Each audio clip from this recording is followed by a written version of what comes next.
how can TSA and flying help us understand the book of Leviticus? Well, the book of Leviticus is about drawing near to God in his earthly dwelling. It's the tabernacle at first, but then it turns into the temple. And you just don't walk into God's presence without thinking about it. Just like you wouldn't walk into the president's presence without thinking about it first, or the King of England. You would know there's some protocol. Well, it's the same way with walking into the King of Kings' presence, the Lord of the universe. You don't just walk into God's presence without thinking about it first.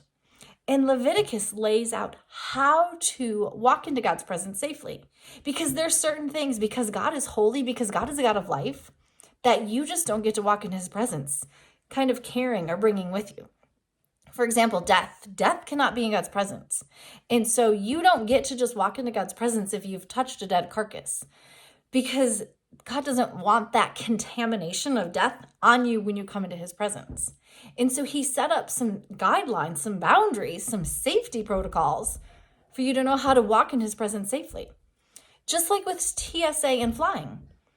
If you're getting ready to go on a plane, you know you're going to have to walk through security. They're going to maybe pat you down. You're going to walk through the machine that scans you. They're going to go through your bags potentially. You're not going to walk in with a water bottle filled with water. You know to dump that out.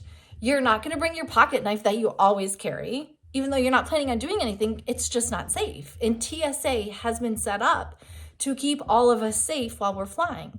And we know that, and we understand that, and we accept it. Well, it's the same way with Leviticus. God said, here's what to do so you can draw into my presence safely. And so, but here's the thing. You don't live your life thinking every day about TSA rules until you start to get ready to go to the airport, to go through security, to get on your plane. That's when you start thinking about it. You go, oh, I've got to get ready. And as the time gets closer and closer, you go through that checklist of, okay, am I ready? Do I know what I'm going to do, what I'm not going to bring? It's the same way with Leviticus. Those laws apply as they want to walk into the courtyard and get as close to God's presence as they can.